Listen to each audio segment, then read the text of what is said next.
So now that we've got that out of the way, I want to also share with you that it was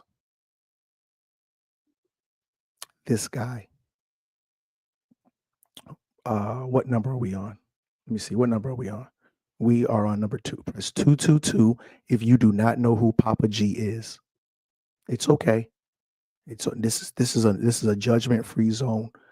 I'm not here to attack anybody. This is information. Eat the meat, throw away the bone. Press 222 if you do not know. Press 222 if you do not know who Papa G is. It's okay. I got your back. So now, Papa G.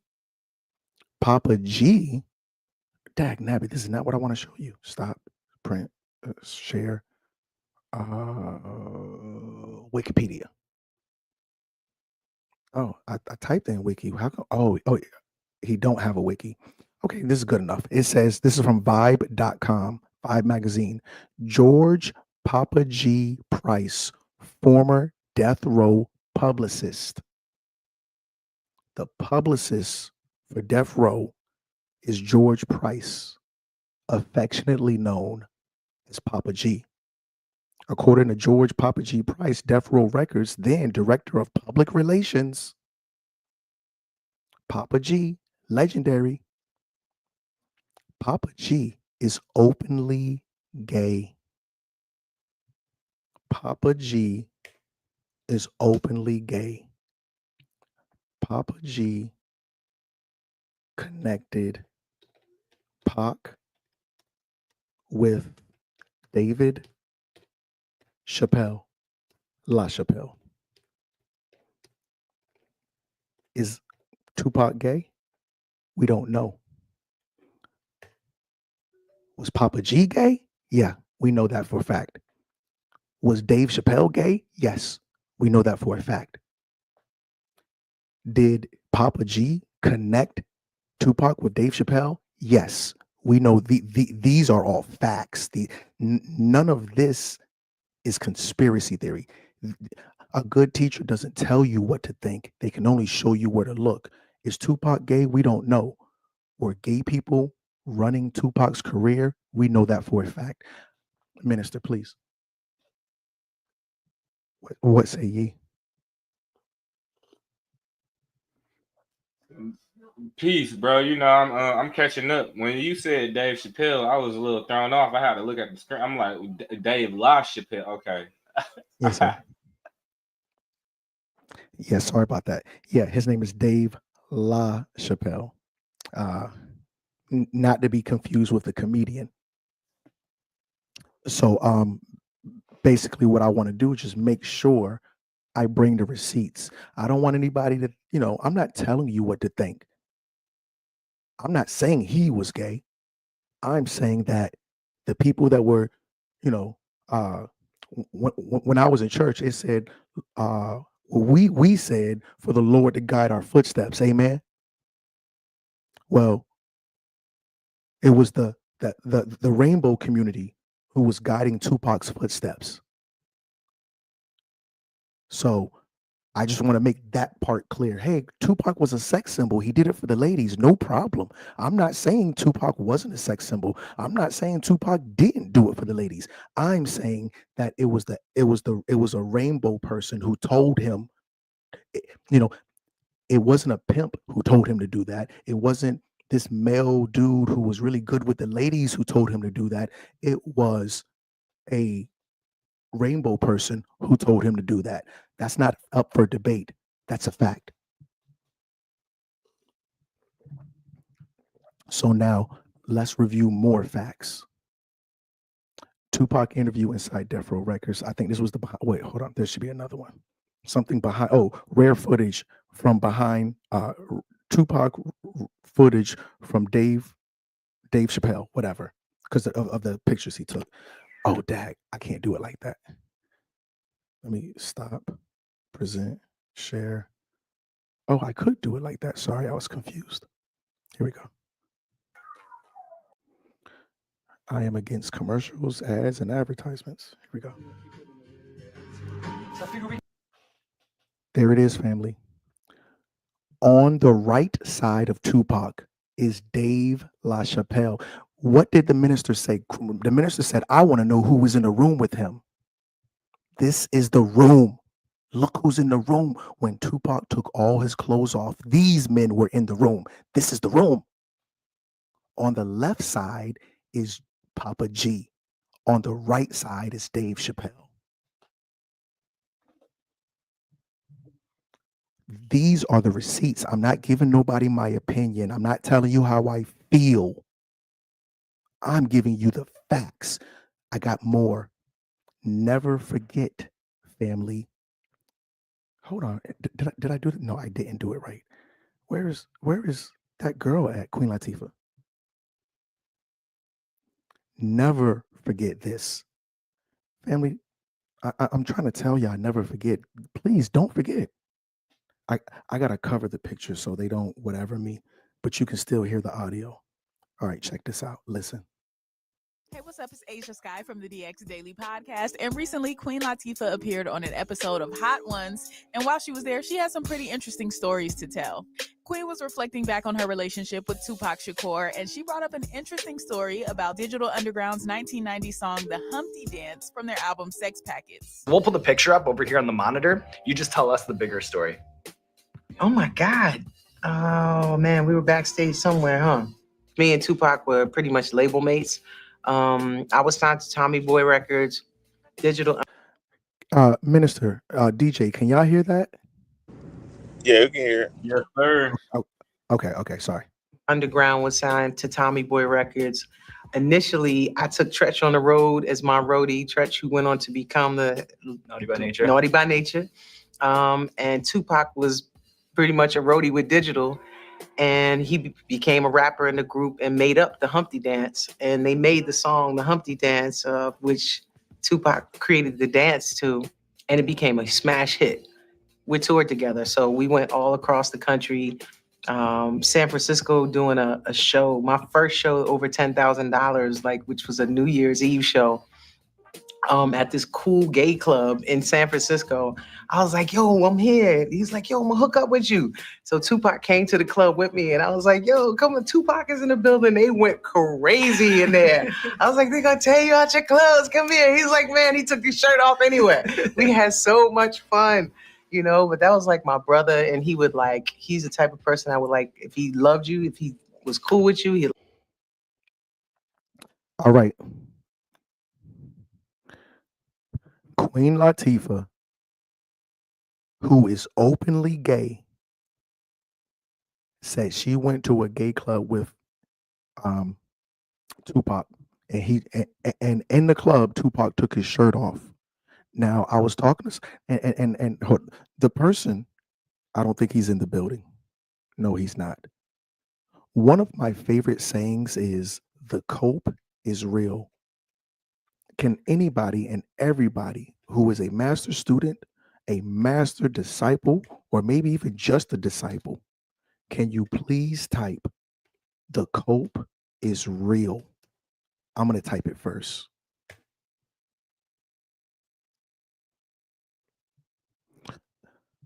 So I was talking to my brother and I said, never forget, Queen Latifah took him to a gay club. And my brother says, well, it could have been lesbians. I said, come on, brother, the cope is real. These coping mechanisms that Black people are demonstrating is real. Black people be making up stuff to cope with things that are hard to digest. So let me set the record straight that Tupac was in a gay club, not a lesbian club. Bear with me, because the cope is real. Give me a second. Boom, boom, boom. Where Queen Latifah gig? Here we go. Share. Let me make that big. And for full transparency, my question was Queen Latifah's gig at a male gay club in San Francisco? Talking to Skynet.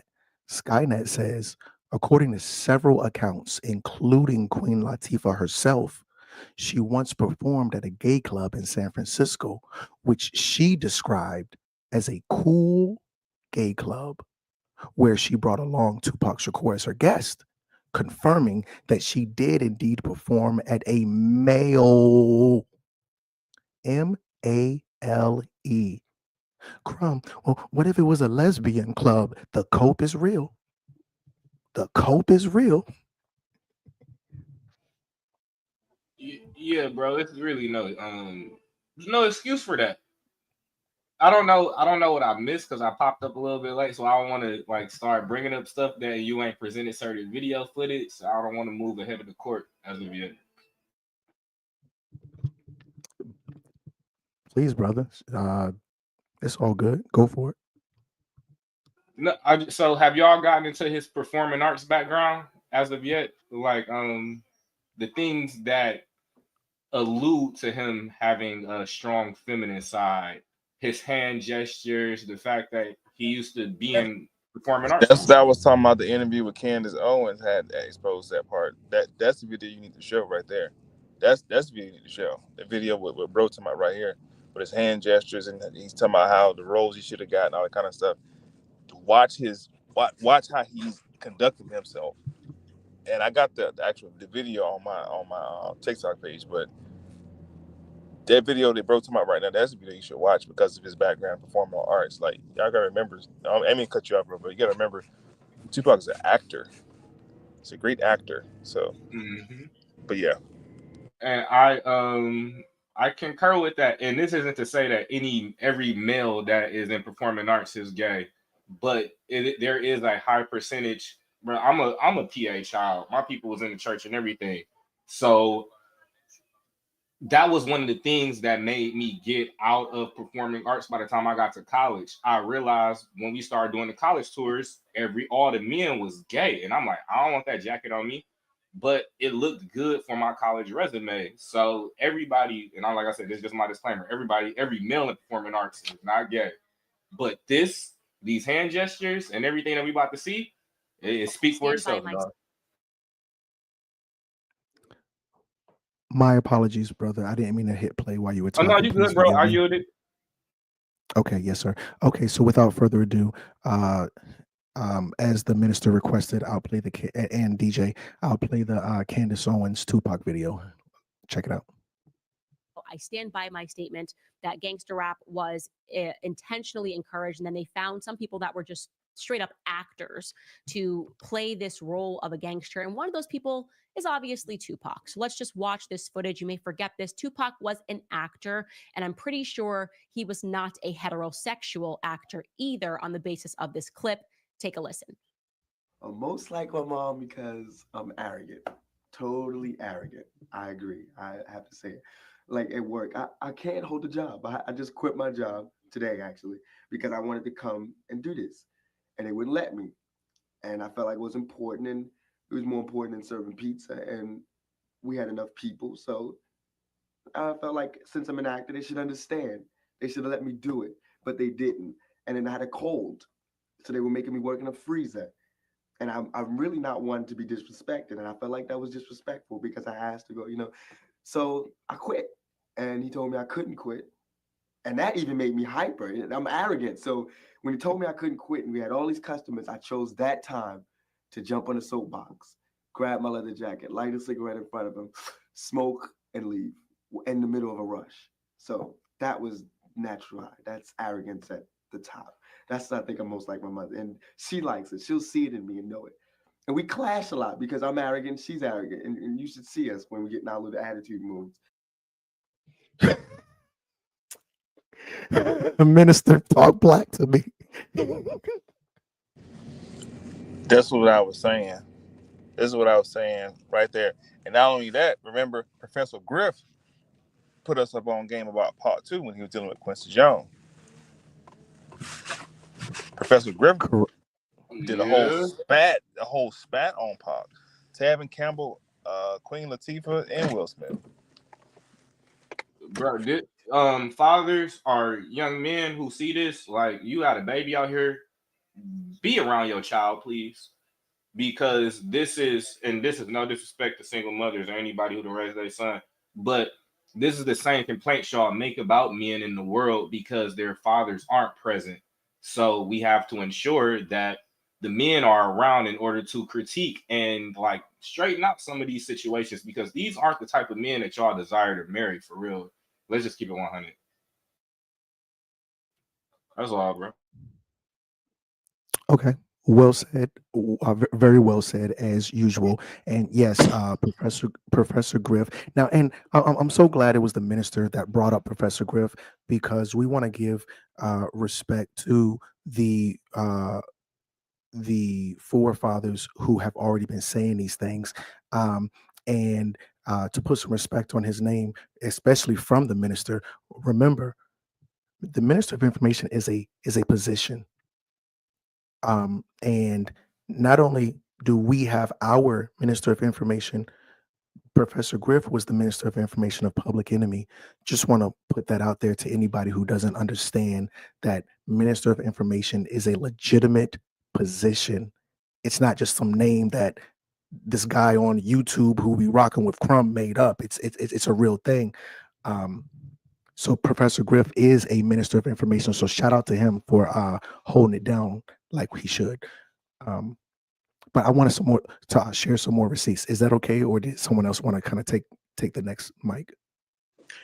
The only thing I wanted to camera back on what the brother had already said when it comes to these households, right? And we have to look at it coming in out of the 80s, really, to the 90s, in that era when this stuff was popular. When Black women began to say, "I don't need a man," the daughters began to say, "I don't want a man," and the sons began to say, "I don't even want to be a man." And this perpetuated.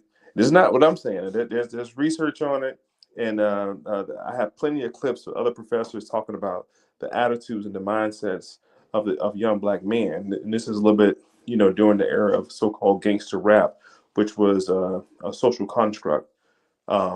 This was the homosexual agenda, and the so-called hip hop community began to spiral out of control in that aspect. So again, I'm not poking fun or anything of the nature of anybody with a mental illness or anything like that. But we have to understand that these rappers or these performers are doing just that.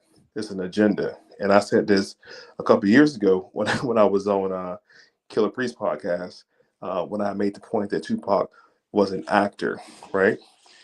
I grew up around guys who were gangsters.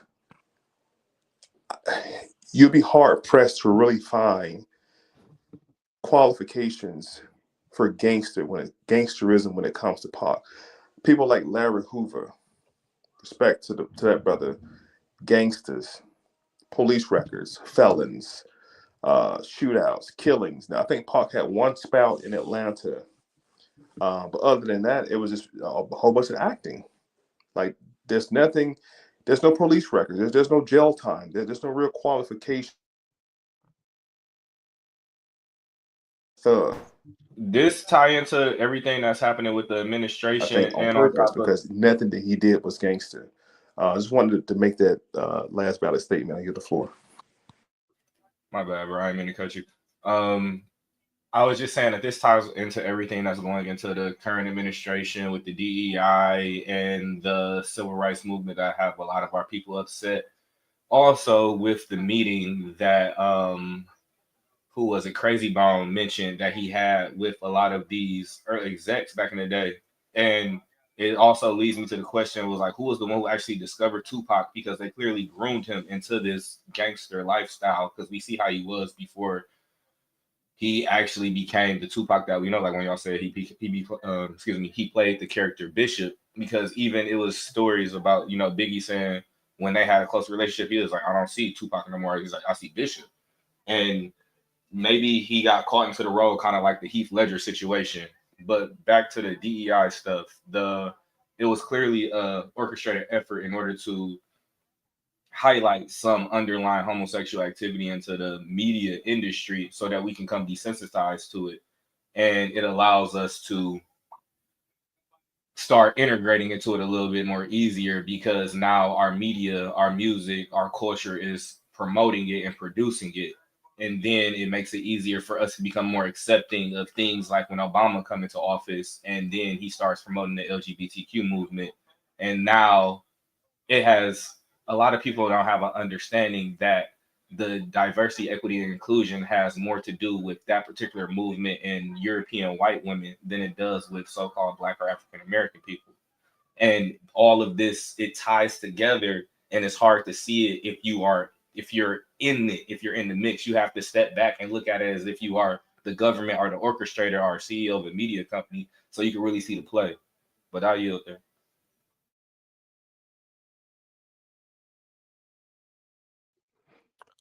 Yeah, well said. I thought the minister had something else to say, but yes, well said. As usual, I have a couple more receipts, unless the minister had something he wanted to add in. No, sir. Please continue. Yes, sir. So, exhibit, I don't know what we're on. Exhibit 6, Exhibit Q. Well, I done brought up so many receipts, I'm losing count. Double XL wrote an article that says Tupac Shakur family says Tupac was definitely not homophobic. And it's really interesting. So let's read it, just a little bit of it.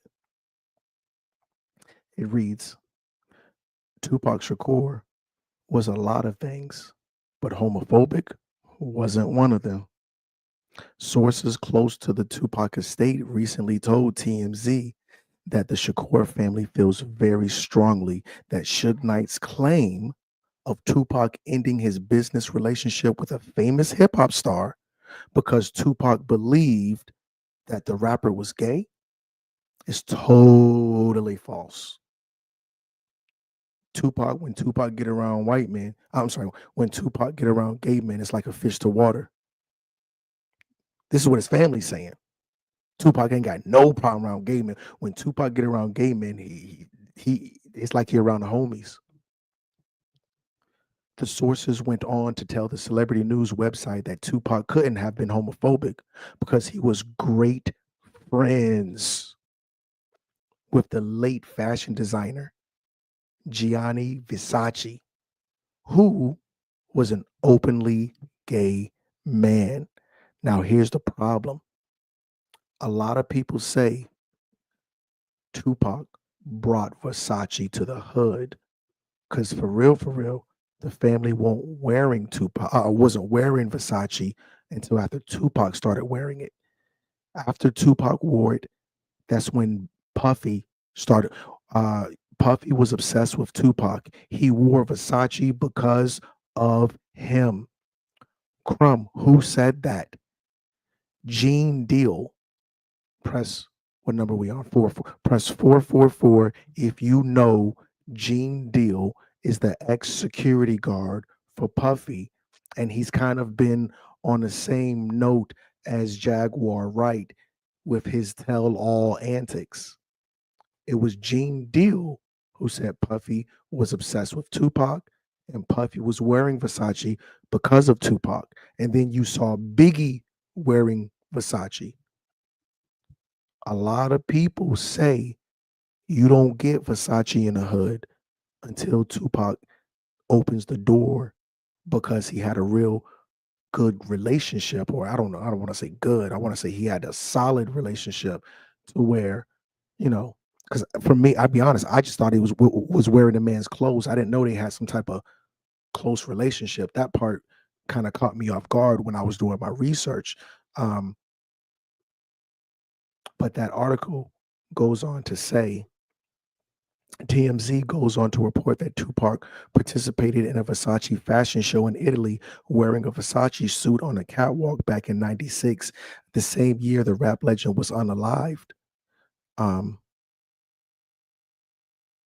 So, old boy had him backstage. I don't know if he was in a bathtub naked or nothing like that, but these are all solid facts.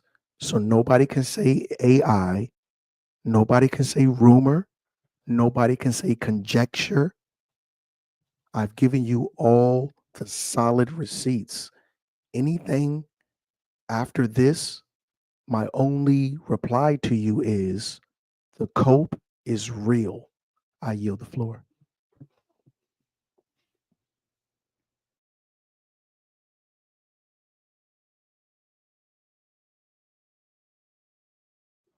Good brother DJ, what say ye? Well, DJ, you didn't really get to see the very beginning. MOI, what say ye?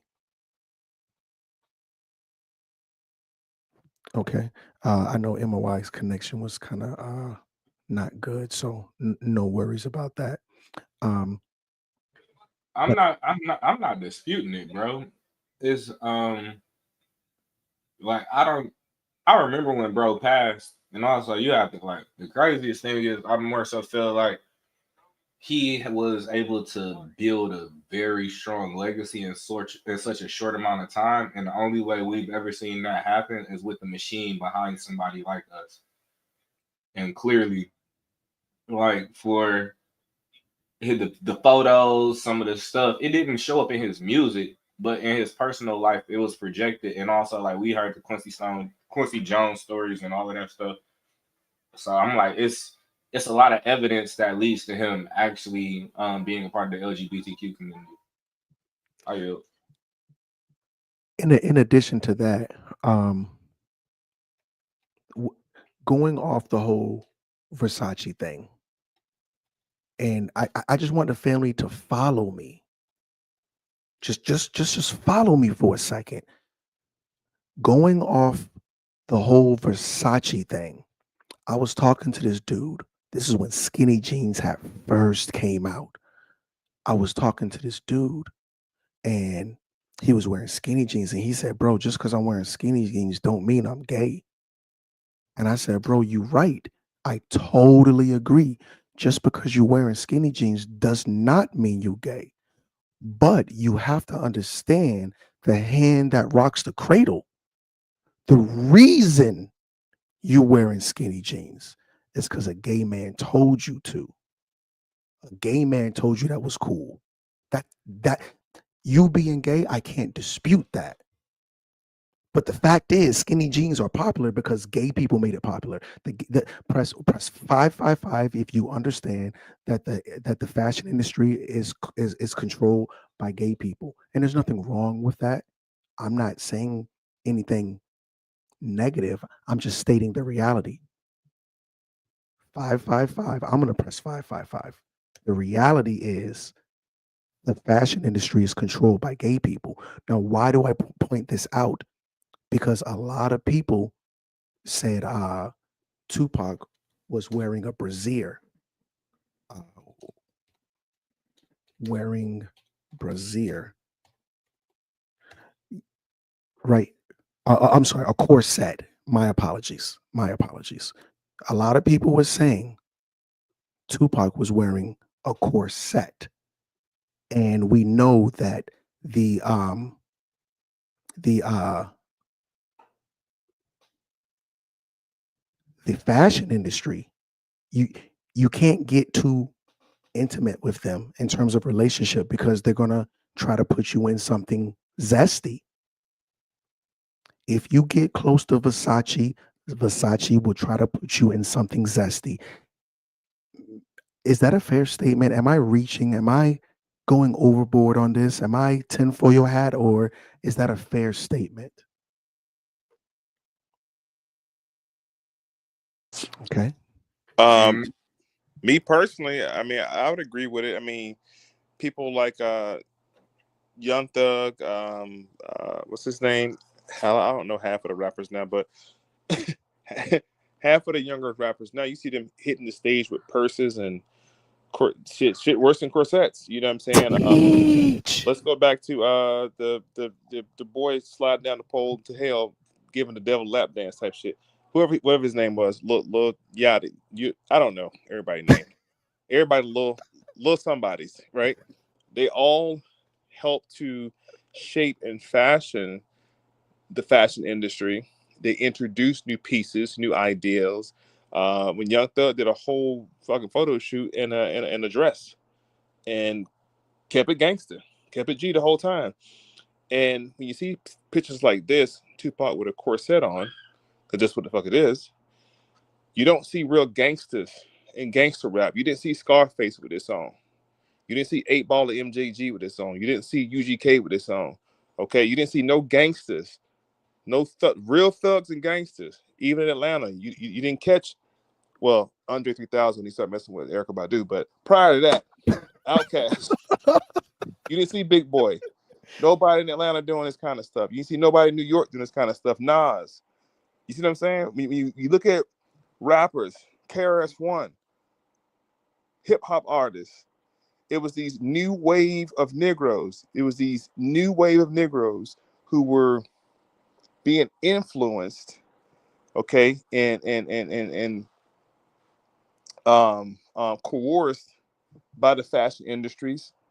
And the fashion industry is just the tip of the iceberg, because we can go into malt liquor also and deal with alcohol companies who influence people in the communities through rappers as well. So all this stuff been going on, man. We just got to wake up and realize what our real eyes to realize. And that's what we're trying to do right now is shed some light on this stuff. And people are in their feelings because they idolize these people. These are their idols, right? And they adore them. They give them adoration. These are their gods. That's what gods feed off of. God feeds off of worship and adoration and idolization. So anytime you talk about somebody's God, of course they're gonna get upset. I yield the floor. Ooh. How do y'all DJ. feel about, so it's crazy because we see patterns in just like in the government bodies alone, like whether if it's an AI or if it's just like in the arms race or if it's in the automotive race, we literally see it's always a competitive thing. And as of late, I've seen Russia, they have banned LGBTQ stuff as far as education and television. So has parts of Asia and I believe also Austria.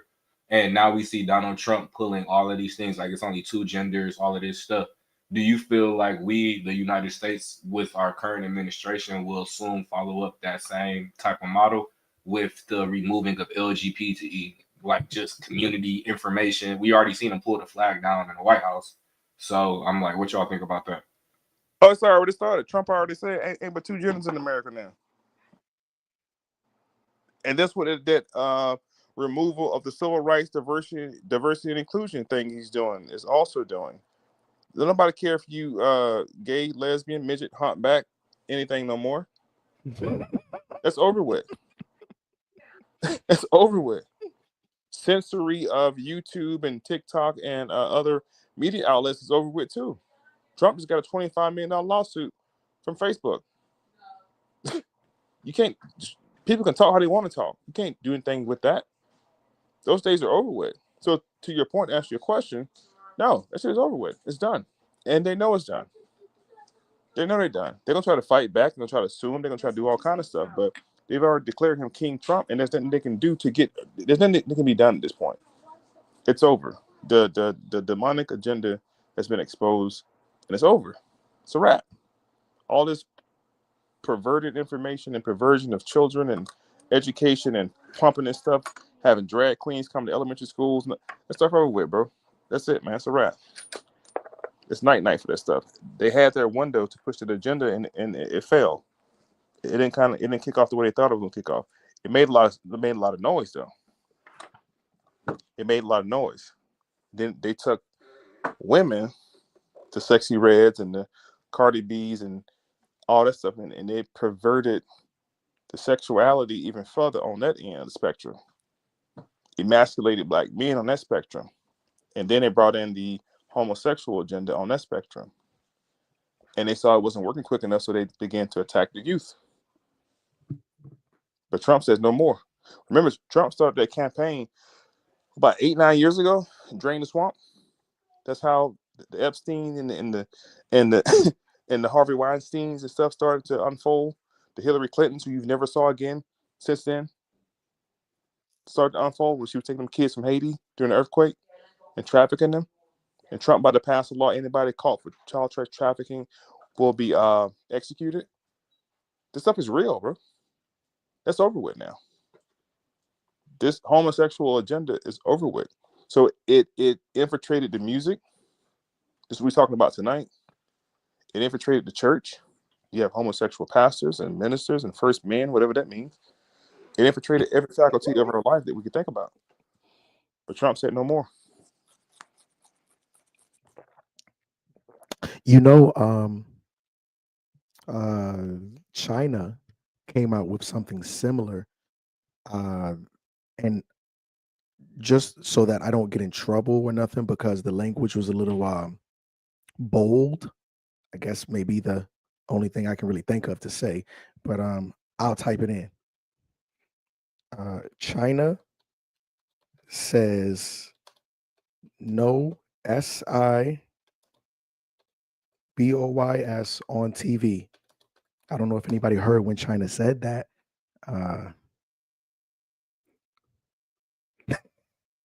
don't know if anybody remember, but Trump is right behind them, because these people are thinking about war, they're thinking about protection, they're thinking about security, blah blah blah, and they don't want to, the next generation to be effeminized, or whatever the case may be. And now we're seeing, and look at the year. Hold on, it's kind of small, you can't see it. The year is September 3rd, 2021. This is 2021. It's not very long ago. So Trump comes right behind them in 2025 and says, hey, only two genders, we're not doing the pronouns, we're not doing the, whatever the case may be with all that other stuff. So I do see where there has been an agenda, especially in our community, to feminize our men. And I wanted to kind of ask the listening audience, can the family press 777 if you suspect that there is an agenda to feminize so-called Black men, in order to control us. And I think Dr. Francis Cress Welsing was saying this as well. If you don't see the war, we're in trouble. But yeah, with that said, we are rounding on the hour mark. I personally said everything I could possibly say on the subject. Minister, if you could you give us your closing thoughts? Yeah, if you could pull up, I think it's Corinthians 4:4. You just Google it. It should pop up. I'm gonna do the King James version, because for whatever reason they just oh no. It's not the King James version, but let me share a screen so you can see what I'm doing. Stop, present, share. I think you just put it in Google. It'll pull up right here. And the reason I want to, it's tiny. Can you blow up a little bit for me? Yeah. And the reason I want the listening audience to understand why I pull this up, and I personally don't care what nobody believe in. That's fine. You can believe in the mailbox. You can pray to the mailbox. I'm being serious. You can pray to a mailbox, not watch your back while you pray. But when you get up, you have to understand what's really going on, right? Corinthians 4:4. Satan, it says, is the god of this world, who blinds the minds of the unbelievers from seeing the light of the gospel of Christ. These are for all the unbelievers, the Gnostics, the atheists, the whatever the hell you want to call it, fill in the blank. They're blinded to the agenda, the demonic agenda. And what you're seeing right now is an unveiling of the demonic agenda. We're about to have 7 years of peace. Mark my word. This is not a prophecy. This is a promise. 7 years of peace about to happen. I'm using the number 7, but it's going to be 8. You're about to see Trump do 2 terms. Never happened before, but watch it happen. Ain't nobody going to come behind him after this right here. Mark my word. I'm saying it tonight. So the fact we're talking about Pac, his homosexual agenda, is not his preference. I don't care about nobody's preference. Me personally, I don't care if you gay, straight, humpback, midget. I don't care about none of that.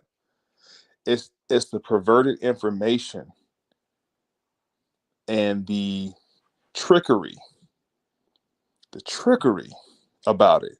Because see, the one thing that the devil does, he makes evil seem fair seeming. He makes evil seem fair seeming. And this is what we're talking about tonight.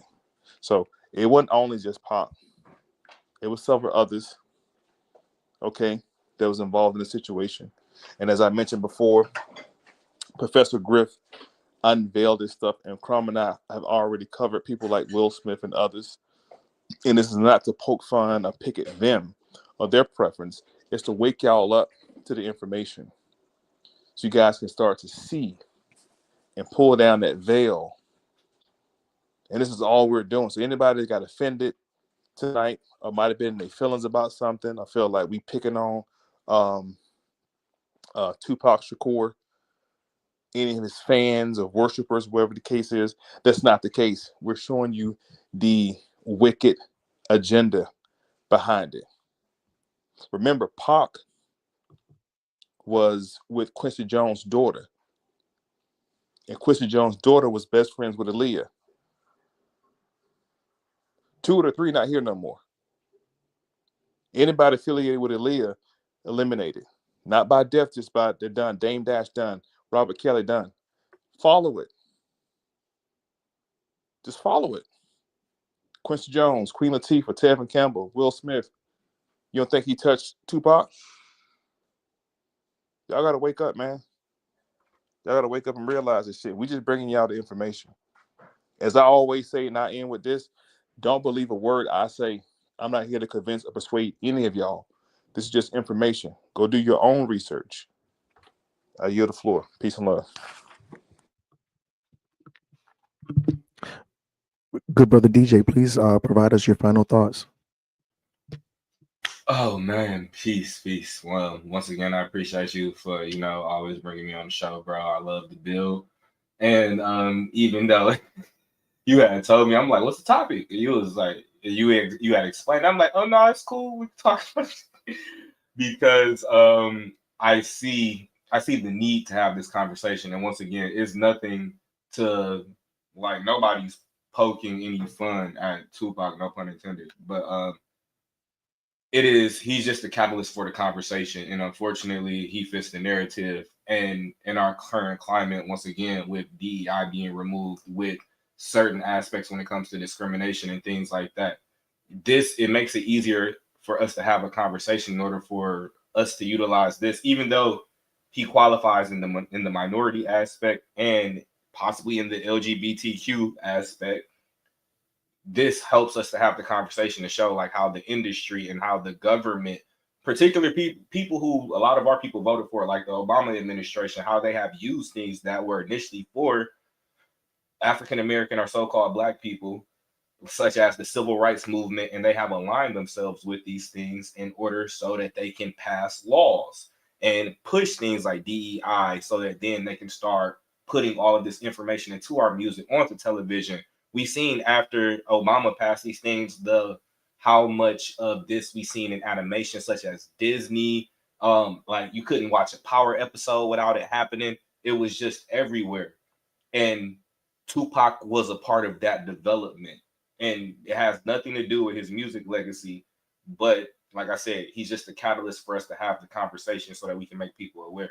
And I appreciate you for opening up the platform, bro, so that we can have this dialogue. And I tell people, pay attention to the laws, don't do it emotionally, be aware of what's going on, and make sure you move strategically. Study tech, invest in something, and invest in your time and your family so you can actually not be so dramatically affected by some of these situations, such as civil rights movement possibly being under attack or either DEI inclusion. Just establish yourself properly. And I yield there.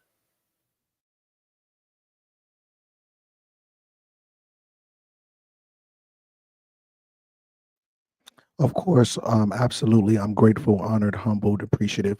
I want to just share one more thing that just kind of like popped in my mind. I had showed a video of Dr. Dre saying that there's a tape out there from their wild past and their parties and all this weird stuff that they were doing, because a lot of people were saying Death Row was not gay. A lot of people who bang with CRUMB, master students even, was on my head. Nah, they won't gay. CRUMB, you reaching. You know, that stuff was on the East Coast. But remember, their head publicist, Papa G, was gay. Now, just like I told you, what two children were under Diddy? Listen, not MOI, not DJ. I know y'all already know. Listening audience, what two children were under Diddy? It was two kids. What were the names of those two children? Under Bad Boy, Flavor Camp. You know them now. They're adults and they're both famous. Two of them went to Flavor Camp. What two children went to Flavor Camp under Diddy? While I wait for you, thank you, Usher and Bieber. Usher and Bieber. Never forget the West Coast, Usher and Bieber. Gusher and Bieber. The West Coast, Gusher and Bieber was I don't even know what this boy name is. Damn. What is this boy name that I'm showing right now? Lil Bow Wow. All right, check this out. My mom gave me the Snoop like at 6. Like, oh, y'all want to take him? Mom, there you go. This gonna be this might be the way out of this bullshit. Right. You know what I'm saying? Right. And so you got to think, man. Me being 6 years old, my mom literally like gave me up in a way. Like, here you go. It was just me, Snoop, Death Row. That was that. And then I end up moving in with Nancy Fletcher. That's one of Snoop's background singers. And she's like all over the like doggy style albums and singing and all that type of stuff. And I ended up staying with her. Yeah. So yeah, I was around a lot of Never forget, just like Diddy was having freak offs and they had kids there, please, family, don't think that Death Row and the West Coast was not having freak offs and kids were not there. I don't want anybody under the sound of my voice to assume that the freak offs with Death Row, including Tupac, did not include children. And with that said, family, that's where me personally, where I want to yield the floor. I am your humble brother, CRUMB. I don't care where you're at right now watching. Hit the like button, family. Please, please, please. Wherever you're at, smash the subscribe button. Please, please, please. In addition to that, let's continue the let's continue the conversation after the live ends. I will go into the comments and let's talk more, and we can share and go fact for fact. No opinions, no assumptions. Let's stick with the information, and hopefully we can come to an agreement or agree to disagree. Either way, I am your humble brother, CRUMB, and I want to leave you the exact same way I came to you. In peace. You are now watching CRUMB TV. You're watching CRUMB TV. This is Prema Osset in Los Angeles, Leimert Park, and you are now watching CRUMB TV. You are watching CRUMB TV. We're watching CRUMB TV. You are now watching CRUMB TV. So subscribe. I am the Grand Sheikess, Unity Temple number 80, More Science Temple of America, and you are watching CRUMB TV. Yo, this is that kid 179. You're now watching CRUMB TV. CRUMB.